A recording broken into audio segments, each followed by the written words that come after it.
उपस्थित भारतीय जनता पार्टीचे या मंडळाचे अध्यक्ष श्री अमर मेहता, वार्ड क्रमांक 15 चे नगरसेवक, आता राहू दे जरा शांत राहा, वार्ड क्रमांक 15 चे नगरसेवक श्री प्रवीणभाई शाह, वार्ड क्रमांक 16 च्या नगरसेविका सौ अंजलीताई खेडकर, मंडळाचे महामंत्री गणेश जाधव आणि आज ज्यांची नियुक्ती केली गेली अशी या वॉर्डाचे नवीन अध्यक्ष श्री बाळा पारकर आणि उपस्थित भारतीय जनता पार्टीचे सर्व कार्यकर्ते, बंधूंनो आणि भगिनींनो, मी सर्वप्रथम भारतीय जनता पार्टी बोरिवलीच्या वतीने आणि मुंबई भारतीय जनता पार्टीच्या वतीने श्री बाळा पारकर यांना मनपूर्वक शुभेच्छा देतो, त्यांचं अभिनंदन करतो आणि त्यांच्या वाटचालीस ईश्वराकडे प्रार्थना करतो की त्यांना सुयश मिळण्यासाठी प्रयत्न आपण सगळेजण करू।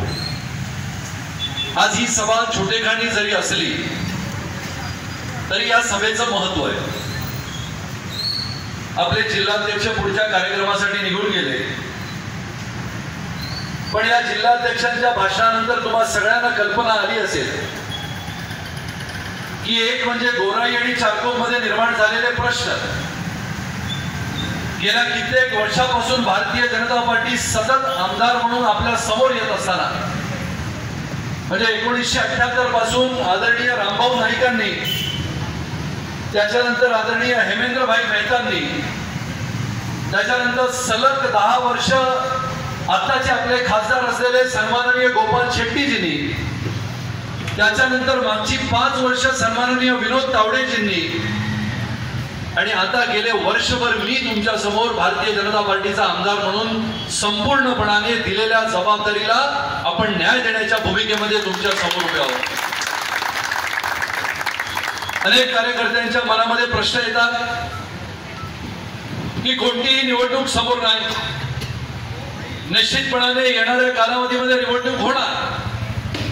महानगरपालिकेची निवडणूक 2022च्या फेब्रुवारी महिन्यामध्ये होणार हे निश्चित आहे, पण आज डिसेंबरच्या या शेवटच्या आठवड्यामध्ये कोणतीही निवडणूक पुढच्या महिन्यामध्ये डोळ्यासमोर दिसत नसताना भारतीय जनता पार्टीच्या कार्यकर्त्याला रस्त्यावर आपल्या नागरिकांमध्ये जागून सांगावं काय लागतंय, तर अनेक मुद्दे। कोरोनाच्या या महामारीच्या संकटामध्ये गेले 11 महिने, फेब्रुवारी पासून सुरू झालेला हा कार्यकाळ या डिसेंबर पर्यंत आपण सगळ्यांनी बघितला। नगरसेवक असतील, सेवाभावी संस्था असतील, पदाधिकारी असतील, पूर्व नगरसेवक असतील, प्रत्येकाने काम केलं, पण हे काम करत असताना गेल्या कित्येक वर्षापासून गोराई आणि चारकोपचे प्रश्न प्रलंबित राहिले। मग सरकारमध्ये कोण होतं, तर गेले 5 वर्ष भारतीय जनता पार्टी आणि तेव्हाची शिवसेना सत्तेमध्ये होती। मराठीमध्ये तेव्हाची शिवसेना याचा अर्थ म्हणजे तेव्हा भारतीय जनता पार्टी बरोबर सत्तेमध्ये असणारी हिंदू हृदय सम्राट, सेनापती प्रमुख, सरसेनापती बाळासाहेब ठाकरे यांची शिवसेना ही भारतीय जनता पार्टी सोबत होती। आणि मग कालांतराने त्या 5 वर्षाच्या आधी या महाराष्ट्रामध्ये लगभग आपण जर बघितलं तर लगभग 15 वर्ष या महाराष्ट्रामध्ये काँग्रेस आणि राष्ट्रवादीचं सरकार होतं। एका बाजूला 2004 पासून 2014 पर्यंत या देशामध्ये काँग्रेसचं सरकार होतं, म्हणजे दोन्ही बाजूला काँग्रेसचं सरकार असल्यानंतर महाराष्ट्रावर सतत अन्याय होत होता। आणि मग या अन्यायातून बाहेर येऊन अंधाराकडून प्रकाशाकडे नेण्याचं खऱ्या अर्थाने काम जर कोणी केलं असेल तर गेल्या 5 वर्षामध्ये सरकारमध्ये माजी मुख्यमंत्री म्हणून सन्माननीय देवेंद्रजींना यांचं मी अभिनंदन करतो की त्यांनी केलेलं काम हे उल्लेखनीय होतं। आणि जसं आपल्या सगळ्यांना माहिती आहे, महेश राऊत यांचं मी भाषण ऐकलं नाही, पण त्याने निश्चितपणाने गोराई आणि चारकोपच्या समस्या आपल्या समोर मांडल्या असतील। मग या समस्या सोडवण्यासाठी जबाबदार कोण आहे?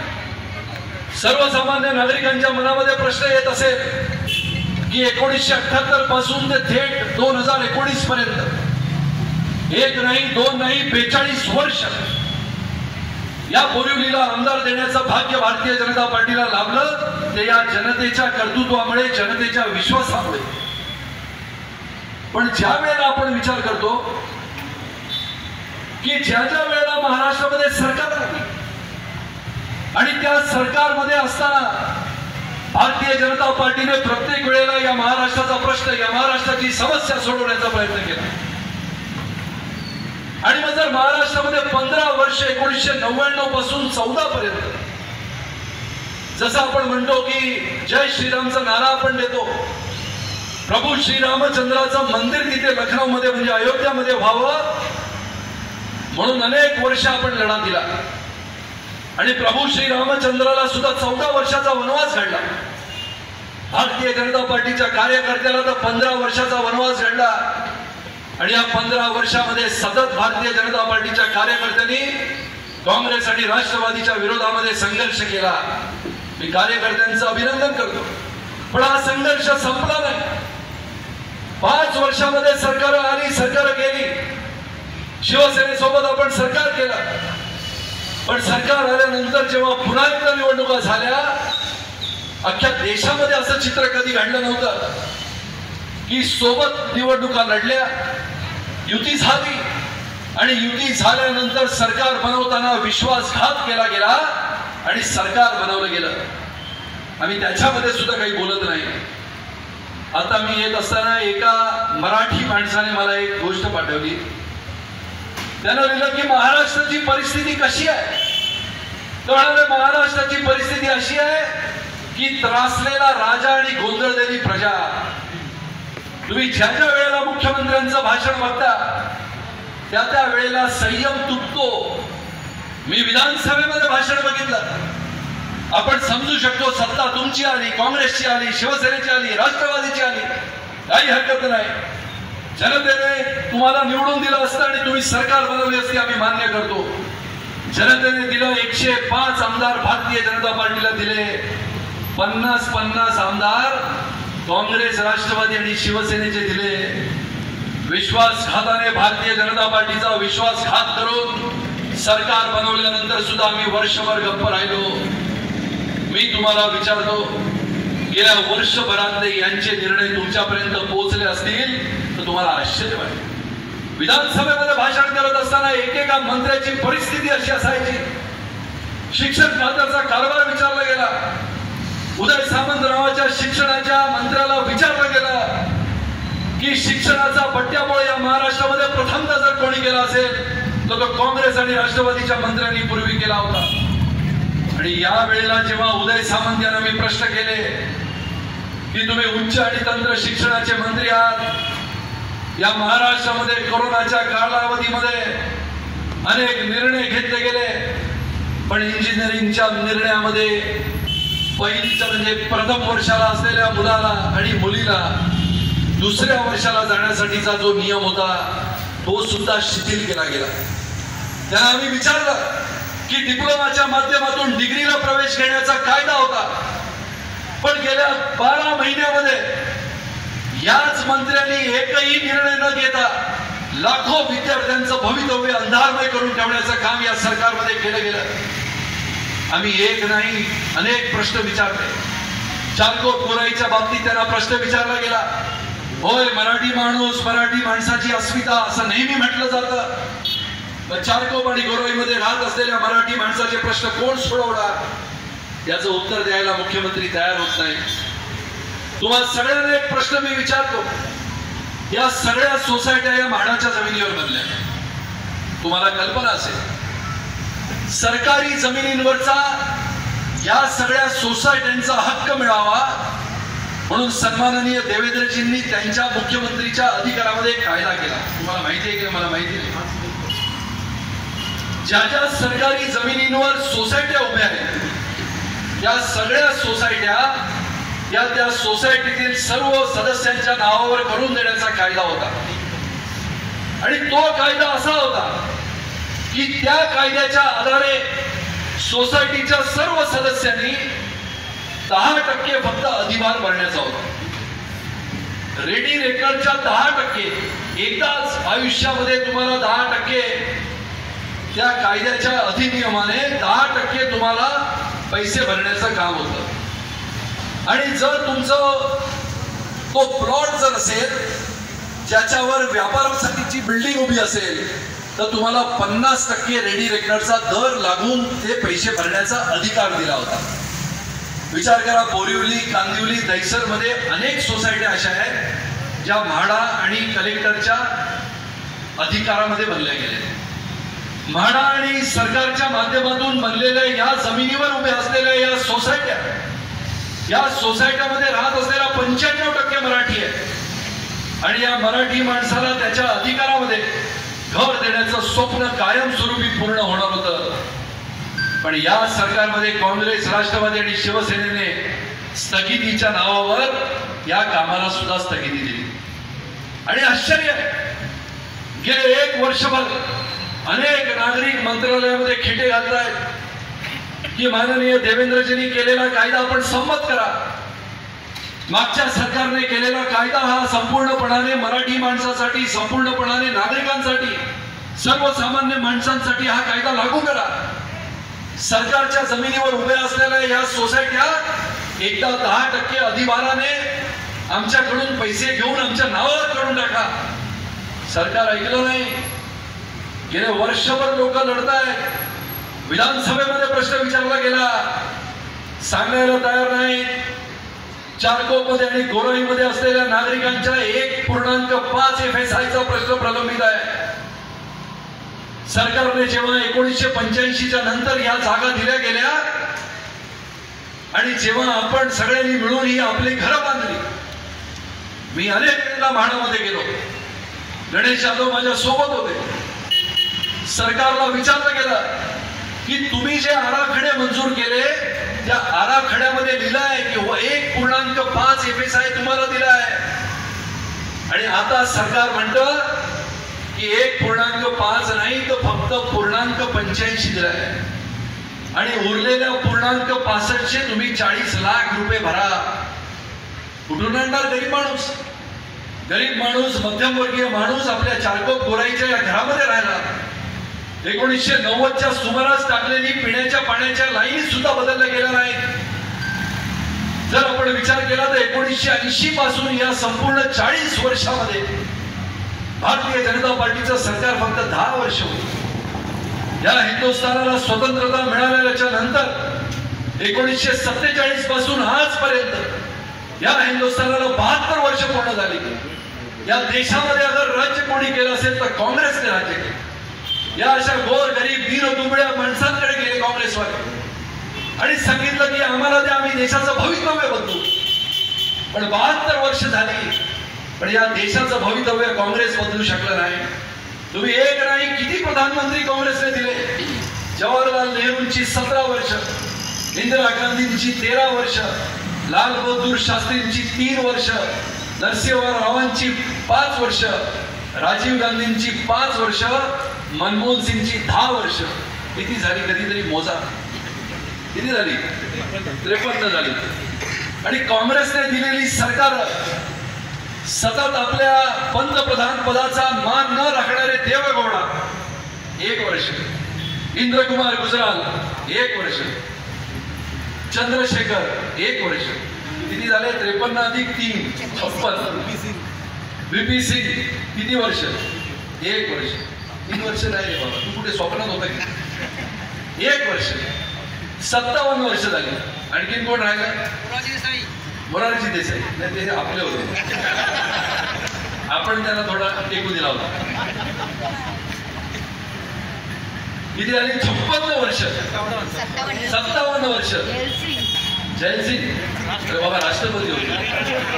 तुमचं नगरसेवक काढून देतील. 57 वर्ष या देशावर राज्य करणारे काँग्रेस, या काँग्रेसला विचारलं पाहिजे की या देशाला ज्या उच्चांकावर नेण्याचं काम करायचं होतं ते या काँग्रेसने कधी केलं नाही. एकच गोष्ट तुम्हाला सांगतो, आज काय या छोट्या छोट्या सभा मी करायला सांगितलंय की होय आज या देशामध्ये राज्य कोणाचं असेल तर आम्हाला अभिमान आहे. पंतप्रधान आदरणीय श्री नरेंद्र मोदीजींचा आम्हाला अभिमान आहे. या देशाचे ते पंतप्रधान आहे. आणि म्हणून भारतीय जनता पार्टीचा एक कार्यकर्ता म्हणून, या विधानसभेचा आपण निवडून दिलेला आमदार म्हणून, या महाराष्ट्रामध्ये क्रमांक 2 ची मतं आपण देऊन मला निवडून पाठवल्याबद्दल होय, मी जनतेसमोर जाऊन सांगणार आहे की आमच्या पंतप्रधानांनी केलेली कामं ही चौकामध्ये जाऊन सांगण्याचं काम आम्ही करणार आहोत। काँग्रेसची सरकार इतकी वर्ष होती, कुठे आहे काँग्रेसच्या सरकारमध्ये इकडची नगरसेविका कधी येते का आपल्या समोर? कधी बघितलीत तिला? लपून बसलेली असते। त्या काँग्रेसचं सरकार असताना सुद्धा काय लीलावती मोहिते-ताईंना आपल्याकडे यावं लागलं आणि त्यामुळे आपण जर बघितलं असेल तर गेल्या कित्येक वर्षामध्ये काँग्रेसचं राजकारण काय होतं? तर 1947 ला देश स्वतंत्र झाल्यानंतरचा पहिला कायदा करत असताना, या देशाला घटना दिल्यानंतर परमपूज्य डॉक्टर बाबासाहेब आंबेडकरांनी ज्या 370 घटना लिहायला नकार दिली, ती घटना लिहायला नकार दिल्यानंतर सुद्धा तत्कालीन प्रधानमंत्री नेहरूजींनी ती घटना लिहून घेतली आणि त्यावेळेला केलेल्या त्या घटनेतील कलमाचा 70 वर्षानंतर ती घटना रद्द करायला लागली। त्या घटनेचं 370 कलम रद्द केलं गेलं, त्याच्यातलं 35 कलम रद्द केलं गेलं। त्याच्यासाठी आपल्याला 1950 पासून 2019 ऑगस्ट पर्यंत वाट बघावी लागली। विचार करा, या देशाचा जम्मू काश्मीर हा अविभाज्य अंग आपण मानतो, या देशाचा आपण अविभाज्य अंग मानत असलेल्या जम्मू काश्मीरमध्ये राहत असलेल्या जनतेला न्याय दिला पाहिजे, त्या जनतेच्या प्रश्नावर आपण लढाई केली पाहिजे। हिंदुस्थानच्या प्रधानमंत्र्यांना वाटलं पाहिजे की देशामधला प्रत्येक नागरिक आपला देशाचा बांधव आहे आणि असं न वाटण्याचं कारण काय होतं? ते या देशामध्ये सरकार काँग्रेसची होती आणि या देशामध्ये असलेल्या काँग्रेसच्या सरकारने काय केलं तर ज्या वेळेला असं कोणतेही विधेयक भारतीय जनता पार्टीच्या सरकारने आणलं, मला आठवत आहे की ज्या वेळेला देशाचे प्रधानमंत्री आदरणीय स्वर्गीय अटल बिहारी वाजपेयीजी होते, 13 दिवसाचं सरकार होतं, 13 महिन्याचं सरकार आलं, त्याच्यानंतर 5 वर्षाचं सरकार जेव्हा त्यांनी दिलं तेव्हा लोकांना कळलं की सुशासन कशाला म्हणतात। ज्या सुशासनाची आपण चर्चा केली, काँग्रेसच्या दुःशासनाची आपण चर्चा केली आणि त्याच वेळेला लोकांना कळलं की भारतीय जनता पार्टीचं सरकार जर या देशामध्ये आलं तर या देशाचं संपूर्णपणाने संपूर्ण विश्वामध्ये नाव होऊ शकतं। एकच गोष्टीची मी चर्चा आपल्या समोर करणार आहे। आज आपण सगळेजण बघतो की कृषी विधेयकावर चर्चा सुरू आहे। आपण सगळेजण गावाकडून येतो, पश्चिम महाराष्ट्रातील अनेक लोक असतील, सातारा असेल, सांगली असेल, कोल्हापूर असेल, सोलापूर असेल, गडहिंग्लज असेल, प्रत्येक गावाकडचा आपला शेतकरी आपली शेतीमधली आपली जमीन कसतो, मेहनत करतो, प्रामाणिकपणाने कष्ट करतो, पण या शेतकऱ्याच्या शेतमालाला भाव मिळाला पाहिजे म्हणून आयुष्यभर शेतकरी लढत असतो। कधीतरी आपल्यापैकी बसलेल्या या माणसांनी कधीतरी विचार केला की या शेतीमध्ये, या शेतकऱ्याला शेतीमध्ये मिळणाऱ्या हमी भावाबद्दल आपण कधीतरी चर्चा करतो का? मग तो कापूस उत्पादक शेतकरी असेल, ऊस उत्पादक शेतकरी असेल की बी बियाणं उत्पादन करणारा शेतकरी असेल, मी ज्या गोष्टी आज तुम्हाला सांगणार आहे त्याच्यातून तुम्हाला कळेल की आदरणीय प्रधानमंत्री नरेंद्र मोदीजींनी जे बिल आणलं, ज्याचा कायदा केला, त्या कायद्याच्या आधारावर आपला हिंदुस्थान किती सक्षमतेने पुढे जातोय। तुम्हाला लक्षात येत असेल की अनेक ठिकाणी आंदोलन चालले, अनेक ठिकाणी आंदोलन चालल्यानंतर अनेक देशामध्ये सुद्धा चर्चा आहे की भारतातल्या शेतकऱ्याबद्दल त्यांना कळवळ आलाय। आपण समजू शकतो की सोलापुरातल्या शेतकऱ्याला आपल्या मुंबईतल्या शेतकऱ्याबद्दल, म्हणजे मुंबईत सुद्धा गोराईमध्ये शेतकरी राहतात, मनोरीला शेतकरी राहतात, उत्तरला शेतकरी राहतात, आपण समजू शकतो या महाराष्ट्रामध्ये राहत असलेल्या शेतकऱ्याला पंजाब चंदीगडच्या शेतकऱ्याबद्दल कळवळ असला पाहिजे, पण या महाराष्ट्राच्या बाहेर, हिंदुस्थानाच्या बाहेर राहत असलेल्या त्या देशामधल्या तिकडच्या नागरिकांना आणि तिकडच्या पंतप्रधानांना आपल्या देशामधल्या शेतकऱ्याचा कळवळा कशासाठी आहे? तुम्हाला एक गोष्ट लक्षात येत असेल की गेल्या 3 वर्षापासून आदरणीय प्रधानमंत्री श्री नरेंद्र मोदीजीने आयातीवर कर बसवले, निर्यातीवर वेगवेगळे निर्बंध बसवले आणि मग आयात निर्यातीवर निर्बंध बसवल्यावर काँग्रेस बाहेर आली बिळातून आणि काँग्रेसवाले चर्चा करावे लागले की कोणत्याही परिस्थितीमध्ये आयात आणि निर्यात सुरू केली पाहिजे. सगळ्यांच्या मनामध्ये प्रश्न आला की काँग्रेसला झालंय काय? एका बाजूला या देशाचे प्रधानमंत्री सांगतायत की आयात आणि निर्यातीवर बंधन आणली पाहिजे, आणि कशासाठी आणली पाहिजे? तर या कृषी विधेयकामध्ये, म्हणजे ज्या कृषी कायद्यामध्ये त्याचं रूपांतर झालं, ते गेले 3-4 दिवस जेव्हा मी वाचत होतो तेव्हा लक्षात आलं की ज्या देशांचा उल्लेख मी करणार आहे, म्हणजे अमेरिका असेल, रशिया असेल, युक्रेन असेल, ब्राझील असेल, अर्जेंटिना असेल, ऑस्ट्रेलिया असेल की कॅनडा असेल की मलेशिया असेल की इंडोनेशिया असेल, सांगा बघू कोणते कोणते देश सांगितले? कौन-से कितने देश बताया मैंने? 9 देश. अब ये देशों की देखो मजा क्या है. सबसे पहले आंदोलन चला तो कनाडा और ऑस्ट्रेलिया से ये मांग उठी कि भारत में किसानों के ऊपर अत्याचार हो रहे हैं. तो सबके मन में प्रश्न आया कि हिंदुस्तान में बसे हुए किसानों के खिलाफ अगर बात करनी है तो कनाडा के प्रधानमंत्री ये कहते हैं कि हिंदुस्तान के किसानों पे अन्याय हो रहा है. सगळ्यांना प्रश्न पडला की कॅनडाच्या प्रधानमंत्र्याला हिंदुस्थानातल्या, महाराष्ट्रातल्या शेतकऱ्याबद्दल चिंता आहे. आणि मग लक्षात आलं की जो अपने घर में हरभरा और वाटाणा आता है पिला, तुम्हाला आश्चर्य वाटेल की जेव्हा मी मुंबई पोर्ट ट्रस्ट मध्ये गेले 5 वर्ष जेव्हा सदस्य म्हणून काम करत होतो, तेव्हा 60 लाख टन आपण पिवळा वाटाणा आयात करत होतो. 60 लाख टन पिवळा वाटाण्याची आयात केल्यानंतर कॅनडामध्ये राहत असलेल्या शेतकऱ्याचं उत्पन्न, जर आपल्या शेतकऱ्याचं उत्पन्न हे प्रति महिना 10,000 असेल, तर तिकडच्या शेतकऱ्याचं उत्पन्न प्रति महिना 1 लाख रुपये होतं. 10 पटीने जास्त होतं, कारण का त्याच्या शेतमालाला हमीभाव निश्चित केला होता, कारण का त्याची आयात म्हणजे तिकडनं निर्यात आपल्या देशामध्ये निश्चित होती. 60 लाख टन फक्त पिवळा वाटाणा येतो. आणि हरभरा हा ऑस्ट्रेलियामधून दरवर्षी आपण 12 ते 15 लाख टन आयात करतो. हे सगळं मोदीजींनी बंद केलं. हे कशासाठी बंद केलं? तर आपल्या शेतकऱ्याला अनुदान द्यायचं, आपल्या शेतकऱ्याला पैसे द्यायचे, आपल्या शेतकऱ्याला त्याच्या शेतमालाला हमीभाव द्यायचा आणि सांगायचं होय हा आपला शेतकरी आहे, जगला पाहिजे, मेहनत करतो, परिश्रम करतो, प्रामाणिक आहे, आपल्या शेतामध्ये मेहनत करून शेतीच्या मालाला उत्पादन करतो, त्या उत्पादनाला चांगला भाव दिला पाहिजे, म्हणून तो शेतकरी जगला पाहिजे. म्हणून पहिला प्रामाणिक प्रयत्न करणारे या देशाचे प्रधानमंत्री नरेंद्र मोदीजींचं आपण अभिनंदन केलं पाहिजे. हा विषय जितका कठीण आहे तितका जर तुम्ही वाचन कराल तर तुम्हाला कळेल.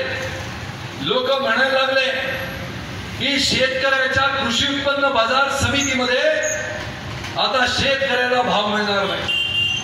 आपण गावाकडे जातो, जे लोक गावामध्ये जातात त्यांना कळत असेल की कृषी उत्पन्न बाजार समितीमध्ये शेतकरी आपला माल घेऊन जातो, आणि शेतकरी आपला माल घेऊन जेव्हा कृषी उत्पन्न बाजार समितीमध्ये जातो तेव्हा त्याला 8% ते 15% आपला माल विकावा म्हणून दलालाला पैसे द्यावे लागतात.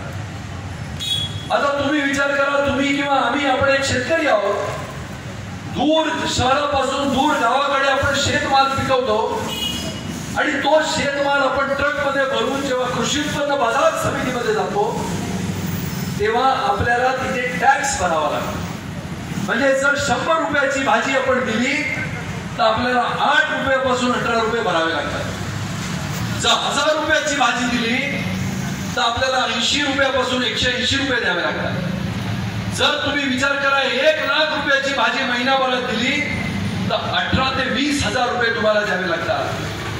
आदरणीय प्रधानमंत्री नरेंद्र मोदीजींनी काय सांगितलं की होय आपला शेतकरी प्रामाणिक आहे, होय आपला शेतकरी मेहनत करतो, आणि आपला शेतकरी जर मेहनत करतो तर त्याच्या शेतमालाला रास्त भाव दिला पाहिजे, म्हणून शेतकरी आपला शेतातला माल या देशामध्ये कुठेही विकू शकतो. हे पहिल्यांदा आपल्या देशामध्ये हे कारण घडलंय. आज आपण बघतो चारकोपमध्ये एवढे भाजीवाले आहेत, गोराईमध्ये अनेक भाजीवाले आहेत. जर कृषी उत्पन्न बाजार समितीमध्येच त्याने भाजी विकायचं ठरलं तर या शेतकऱ्याला आपल्या या शेतमालाचा भाव कसा मिळेल? आणि त्यामुळे कृषी उत्पन्न बाजार समितीमध्ये त्याला किमान भाव मिळालाच पाहिजे. म्हणजे त्याला जर वाटत तर मी या बाजार मार्केटमध्ये जायचं आहे, माझी भाजी द्यायची आहे, तर दिलीच पाहिजे. त्याला हमी भाव मिळालाच पाहिजे. कापूस उत्पादक शेतकऱ्याला कापूस उत्पादन झाल्यानंतर हमी भाव मिळालाच पाहिजे. तेल बियाणं उत्पादन करणाऱ्या शेतकऱ्याला हमी भाव दिलाच पाहिजे. पण ते देत असताना त्याच्यावर बंधन करण्याचा जो अधिकार होता कृषी उत्पन्न बाजार समितीचा, तो नष्ट करून टाकला आणि त्या शेतकऱ्याला स्वतंत्र केला. हा काही गुन्हा आहे? हा गुन्हा आहे का? मी तुम्हाला विचारतो. आणि मग शेतकऱ्याला स्वतंत्र होण्याचा अधिकार दिल्यानंतर सगळ्यात जास्त भाव हमी दराचा कोणाला होता गव्हाचा? तर पंजाबमध्ये होता. आणि पंजाबमध्ये क्विंटलचा भाव जर तुम्ही काढलात तर पंजाब आणि महाराष्ट्राच्या दरामध्ये तफावत होते. आणि मग जर हमी भाव दिला जातो तर शेतकरी रस्त्यावर का उतरतो? तुम्हाला सगळ्यांना प्रश्न पडत असेल की जर MSP ज्याला म्हणतो, मिनिमम सपोर्ट प्राइस किंवा मिनिमम सेल प्राइस, ज्याला आपण किमान दर आणि कमाल दर म्हणतो, त्या किमान आणि कमाल दरामध्येच मजा आहे. जर शेतकरी कृषी उत्पन्न बाजार समितीमध्ये गेलाच नाही तर कृषी उत्पन्न बाजार समिती कोणाच्या ताब्यात होत्या? कोणाच्या ताब्यात? आणि दलाल आणि भटके कोणाच्या ताब्यात होते? काँग्रेस. एका माणसाने असं सांगितलं की शिरोमणी अकाली दलाच्या त्या तिकडे पंजाबमध्ये कृषी उत्पन्न बाजार समितीमध्ये 8,000 कोटीची बॅलन्स शीट बनते. आणि 8,000 कोटीची बॅलन्स शीटची बनली जाते ती शेतकऱ्याची नाही, तर कृषी उत्पन्न बाजार समिती चालवणाऱ्या लोकांची 8,000 कोटीची बॅलन्स शीट है. और ये बैलेंस शीट शेतकरी ये किसान की नहीं है. किसान जो माल लेके आता है, किसान जो फल लेके आता है, किसान जो सब्जी लेके आता है, उस सब्जी को बेचने के लिए जो लेता है उसकी बैलेंस शीट 8,000 करोड़ की है. किसान तो बेचारा बैलगाड़ी में अपना माल रख के आता है, बैलगाड़ी से चला जाता है, लेकिन माल बेचने वाला जो है वो मर्सिडीज में घूमता है. और ये मर्सिडीज उसकी छीनने का काम अगर कोई करता है तो हमारे देश के प्रधानमंत्री का हम अभिनंदन करते हैं. और किसान मर्सिडीज में बैठ के आएगा, बैलगाड़ी को गांव में छोड़ेगा, मर्सिडीज में बैठ के आएगा, अपने शेत माल को भाव मिलेगा. ऐसी परिस्थिती हमने निर्माण की. आणि म्हणून खोटं सांगायचं की शेतमालाला भाव मिळणार नाही, खोटं सांगायचं की कृषी उत्पन्न बाजार समित्या बंद करणार, सगळं खोटं आहे. आणि म्हणून शेतकऱ्याच्या शेतमालाला रास्त भाव देण्याचं काम आदरणीय प्रधानमंत्री करताय. या महाराष्ट्राच्या सरकारला विचारलं गेलं की एका बाजूला गृहनिर्माणच्या या कायद्यामध्ये आपण बदल करत नाही, एका बाजूला विचारलं गेलं की वन क्षेत्रामध्ये राहत असलेल्या आदिवासींना आपण घरं देत नाही, एका बाजूला चारकोप आणि गोराईमध्ये राहत असलेल्या नागरिकांनी घरं जर वाढवली तर याच्याबद्दलचा निर्णय गेले कित्येक वर्ष का घेत नाही. मी त्यांना सांगितलं की तळमजला अधिक 2 या आमच्या लोकांना तुम्ही नियमित करून दिलेच पाहिजे. इतके वर्ष तुम्ही झोपले होता. जे काही पैसे घ्यायचे बाजार भावाने तेव्हाच्या, समजा आमच्या घोरपडीनी, वाघमारेनी, राऊतनी वाढवली घरं, वाढवली ना. तुम्ही झोपडपट्ट्या कशा वाढवून दिल्या? आणि झोपडपट्टीमध्ये राहत असलेल्या माणसाला घर दिलं. चारकोप आणि गोराईमध्ये राहत असलेल्या माणसाने पहिला मजला वाढवला. तर त्याच वेळेला तुम्ही जर जाऊन सांगितलं असतं की हे नियम आहे, आज नियमाची काटेकोर अंमलबजावणी न करणारी ही काँग्रेसची सरकार आहे. आणि मग 1 नाही 2 नाही निवडणुका आल्या की झोपडपट्टीला 2005चा दर्जा द्यायचा, 2010चा दर्जा द्यायचा आणि झोपडपट्टीमध्ये राहत असलेल्या नागरिकांच्या आधारावर मतदानाचा अधिकार घ्यायचा आणि सत्तेमध्ये येण्याचं काम काँग्रेस आणि राष्ट्रवादी सतत करतात. आणि म्हणून काँग्रेस आणि राष्ट्रवादीच्या या सरकारमध्ये शिवसेना गेली याचं दुःख नाहीये, आता याचा आनंद आहे की होय, येणाऱ्या कालावधीमध्ये मी तुम्हाला भविष्यवाणी सांगतो की या भारतामध्ये जर राज्य कोणाचं टिकणार असेल तर ते राज्य फक्त भारतीय जनता पार्टीचं टिकेल. हे आज आपल्याला आवडते. तुम्ही देशाची परिस्थिती बघितली, महाराष्ट्राची परिस्थिती गेल्या वर्षभरामध्ये कर्मदरिद्री महाराष्ट्राची अवस्था झाली। एक नाही, माझ्याकडे इतके मुद्दे आहेत की जर बोलत बसलो तर पुढचे 10 तास कमी पडतील। या महाराष्ट्रातील सरकारला अनेक मुद्द्यावर आम्ही प्रश्न केला की वनक्षेत्रामध्ये आदिवासी जे राहतात ते गेल्या वर्षभरामध्ये कधीच कोण फिरायला गेलं नाही। एक या शिवसेनेचे एक डॉक्टर दीपक सावंत आरोग्य मंत्री होते मागच्या सरकारमध्ये। मागच्या 8-10 दिवसामध्ये अनेक वेळेला ते गोराई मनोरीमध्ये गेले। मी गोराई आणि मनोरीच्या अनेक लोकांना विचारलं की हे आरोग्य मंत्री असताना कधीतरी आले का? सगळ्यांनी उत्तर दिलं कधीच आले नाही। मग विचारलं आता कशाला येत आहे? जर इतके महत्वाचे यांचे नेते होते तर यांना आरोग्य मंत्री पदाचा कार्यभार संपुष्टात आल्यानंतर साधं विधान परिषदेचं सुद्धा तिकीट दिलं नाही। आणि आता गोराईकडे जातात, मनोरीमध्ये जातात आणि विचारतात आदिवासी विभागामध्ये न्याय दिला नाही, मंत्रीमधल्या दवाखान्याला न्याय दिला नाही, मनोरीमध्ये राहत असलेल्या आपल्या मच्छीमार बांधवांचे प्रश्न सोडवले नाही। मी त्यांना प्रश्न केला की हे सगळं प्रश्न सोडवण्याचा अधिकार ज्या सरकारमध्ये तुम्ही बसल्या त्या सरकारला आहे, त्या सरकारने काय केलं याचं उत्तर द्या। आदिवासी क्षेत्रामध्ये खावटी नावाची योजना आणली। काँग्रेसला सगळ्या योजना या खावटी नावानेच आठवतात। जसं आपण लहान मुलांना खाऊ देतो ना, देतो की नाही घरी? काँग्रेसची योजना आदिवासींसाठी त्याचं नाव काय? खावटी। बरं, खावटी योजना लागू कधी केली? तर आता या सप्टेंबर-ऑक्टोबर मध्ये त्याचा अध्यादेश काढला आणि सांगितलं की ही योजना आदिवासींपर्यंत पोहोचवा। बरं, त्याच्यात काय गडबड केली की 2000 रुपये रोख द्यायचे आणि 2000 रुपयाचं सामान द्यायचं। मी त्यांच्या आदिवासी प्रकल्पाच्या अधिकाऱ्यांना प्रश्न केला की तुम्ही म्हणता की ही खावटी योजना घरघर पोहोचवा, जे जे आदिवासी आहेत त्यांच्यापर्यंत पोहोचवा, तर या प्रकल्पाची माहिती तुम्ही जंगल क्षेत्रामध्ये राहत असलेल्या आदिवासींना कशी देणार? याचं उत्तर नाही।